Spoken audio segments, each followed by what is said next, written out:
Hey everyone! Today I'm reviewing the Makita DCL284F cordless vacuum cleaner. I'll tell you if it's worth considering, how many batteries it uses, what I'd recommend buying for it, and I'll show you a little of it in action. I'll also throw in some blather about vacuum cleaners. I'll also draw parallels with corded vacuums. My current main vacuum is the Makita DCL284F. I bought it specifically as a backup, but after getting used to it for a while, it became my main vacuum for both work and home use. I don't have any robotic vacuum cleaners. Often when I need to clean up small items, I'm just too lazy to unwind a 7.5 meter cable and 3.5 meter hose. But I just plugged the battery into this one and went. First I'll probably dismiss those who are wondering what can and can't vacuum. Then I'll cover everything else. It's not suitable for anything, even with a cyclonic vacuum. It's not suitable for water, wet dirt, or any liquids. Period. Ash. Well, I think that's clear. Yeah, you need a special unit. Cement, dust, gypsum, plaster, filler. You can't do it without a Cyclone at all. Use it at your own risk. The finer the dust, the greater the chance of damaging the unit. A small amount, for example, some dust from drilling for dowels or anchors, is not a problem at all. But if you sanded the walls and need to remove it specifically, I wouldn't advise doing so. Screws, wood shavings, broken glass. Again, you can't do it without a separator at all. They'll ruin it! And with a Cyclone, no problem. What can you do? I'll just list a few. Dry dirt, sand, soil from shoes, and so on. Food scraps, crumbs, cereal flakes, dry food, and so on. Hair, wool, threads, fabric, scraps, road dust on hard surfaces, baseboards. In the car, find sawdust, dry shavings, wood dust, and so on. The list goes on and on, but I won't. So the package contents, I bought naturally zero item. That's the vacuum cleaner itself. A pipe. A floor. Now, so a little bubble, a band comes off. The wheels come out and a crevice installed. With crevices that are covered with electrical tape. That's how I needed it. It's most often used for unclamping jammed MacBooks. There's also a holder for this pipe nozzle, but I got tired of it, so I removed it. And of course, the manual. What does it say? Did you know that the cat's hood has spikes all over it? That you can't hammer nails into the battery and other very valuable information. Okay, the device itself. So, that's the kind of thing it is. Naturally, it's made in China. The handle is quite comfortable and rubberized. Really useful. Loop on the back. There are two buttons on top. One adjusts the speeds, of which there are 4. The second turns the vacuum on and off.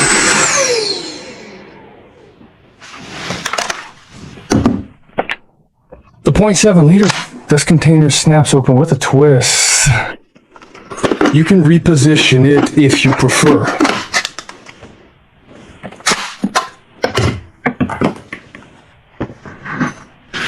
The tubes and cyclones are held in place by a latch. Next comes the included filter. There are 2 types of attachment. This one inserts and twists, and there's also a simple rubber band. Next comes a plastic base for the filter and a foam insert like this, which covers the motor itself. I periodically simply blow this filter out with a blow.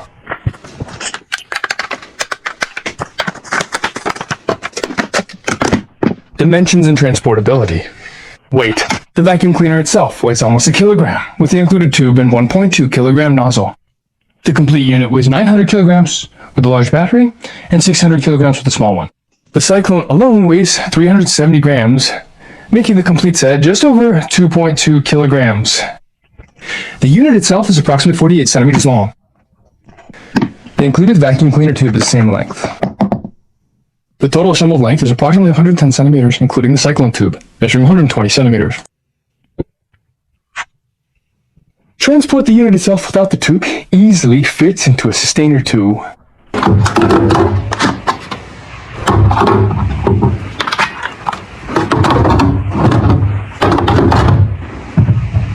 can be tucked into a Sustainer 3 with the Cyclone tube, again without the tube. The tube can be attached with some kind of holder. They're in abundance these days.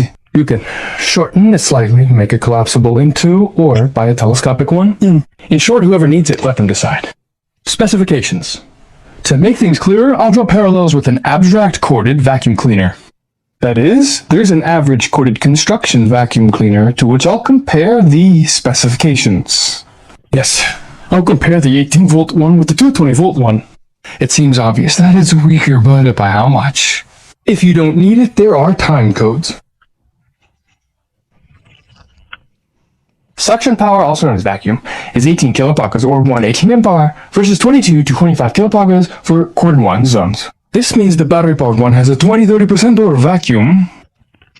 This means it's harder to pick up large debris and other small pieces of junk. I'll do a clean run at the end for about a minute, you can see it there, but given the difference in size between these units, the number is negligible. Airflow is 20 liters per minute per full engine versus 60-70 liters per minute for corded ones. That's a threefold or more difference. This is especially important when connected to a power tool. The higher the flow, the better it collects the dust. I didn't notice any significant difference in operation. I connected it to a circular saw, and it collected about 90% of the dust. Well, the corded one feels like it collects a little more. I didn't notice a threefold difference at all. There's no motor, but it's effective, usable power. 125 watts versus 500 watts for a corded one. That's where the difference really becomes noticeable, especially when vacuuming crevices, rugs, and the like. You can really feel a 3 to 4-fold difference here. There's no blower like with corded vacuums. Although, when you have one, you don't really need it. Link to the leaf blower review in the description. Generally speaking, for a small cordless vacuum, it's quite powerful, but it still can't replace a large corded construction vacuum. You need a more expensive unit for that. How much more could you possibly go on about? How many batteries do you need? It depends on the workload and speed. I mostly use it 50-50 on speeds 3 and 4. Speeds 1 and 2 are essentially useless. At speed 3, the 2's battery lasts for about 10 minutes of continuous use. So with 2 small batteries from any rotary knob, you can barely vacuum an apartment with a 6-hour battery, which it lasts for about 15-20 minutes at maximum speed. I'd also like to point out the battery condition. For example, a used 3 doesn't last much longer than a new 2's. If you have any Chinese garden tool batteries like chainsaws, trimmers, and so on that last 8, 10, you don't have to worry about it at all. Or if you only have a small amount of water and need to vacuum something, it doesn't matter at all. 1 is enough. What would I recommend buying right away? The first thing is, of course, a Cyclone. It's a must-have. It instantly expands the tool's capabilities. I should point out right away that you don't need an expensive brand name one. A regular cheap one from a marketplace is also becoming more affordable. It's just not as convenient, it doesn't click shut properly, and so on. So, here's the thing.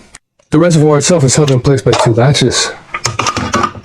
The internal filter, like half the parts, is inserted and rotated here. That is, to prevent really large pieces from getting further into the vacuum cleaner. Up to this mark, the volume is about 450 milliliters. You won't be able to collect that much sawdust, for example, in a vacuum cleaner. Or you might, but the suction will drop. Most of the debris that would otherwise end up in a small internal filter is collected in the Cyclone. Debris, crumbs, sawdust, all sorts of junk.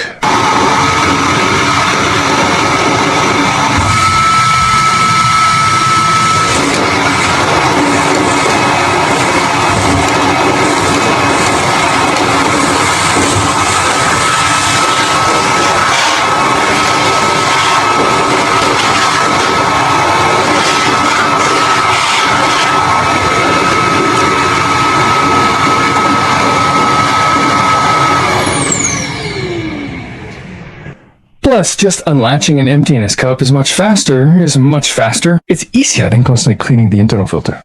In short, it's a super thing. The main thing to remember is not to turn it over using it. It can be positioned in 2 positions depending on your preference. I find it more convenient when it's in the front.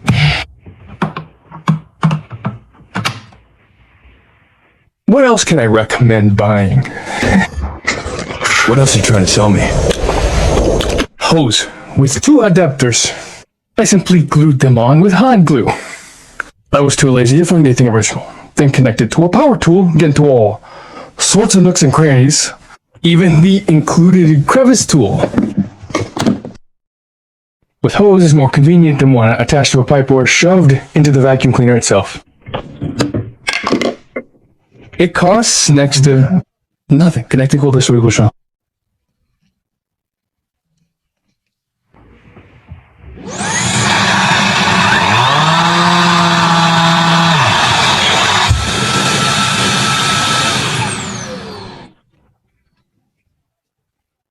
Besides this,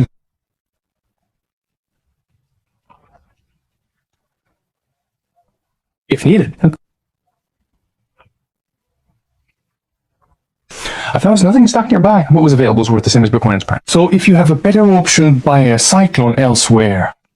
As for filters and pre-filters, there are plenty of them, from the most basic ones to kits with HPA. Now, with a couple exceptions, it's the same story. Either you can't find them, or the price is outrageous. Repairability hasn't been improved. If you dig into the parts list, you'll find only 2 parts worth more than $2. That's the motor and the controller. The controller costs 2/3 of the machine.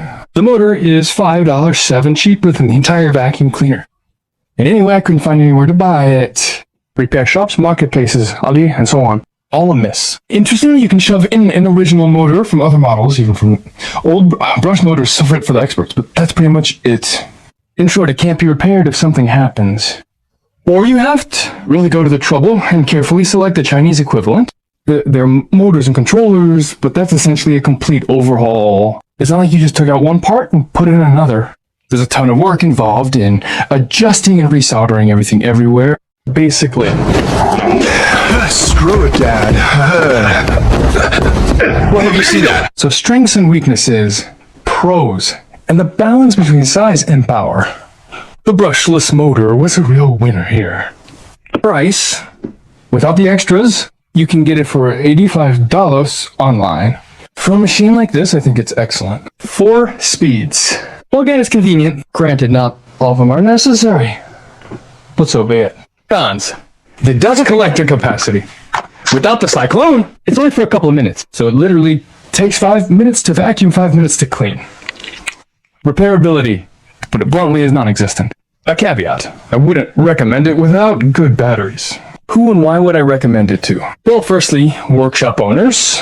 It's an excellent option for some quick sawdust and dust removal after work, specifically as a second accessory.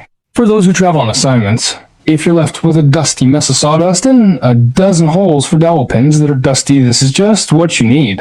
This is for the owner of an LXT platform tool. If you already have batteries and anything to charge, this is a great buy, in my opinion. It's also quite suitable for cleaning a car. It's great for spot cleaning, picking up spills, cleaning a doormat, or picking up pet hair in hard-to-reach places. Not near skaskas. It's lightweight, makes it easy to clean cobwebs on the ceiling, cornices, and the like. I wouldn't recommend it for everyone or for what purpose. Firstly, as a single vacuum cleaner, whether for a large apartment or for work. However, it's a bit weak. It doesn't pick up long pile carpets. It also doesn't pick up pieces of construction debris.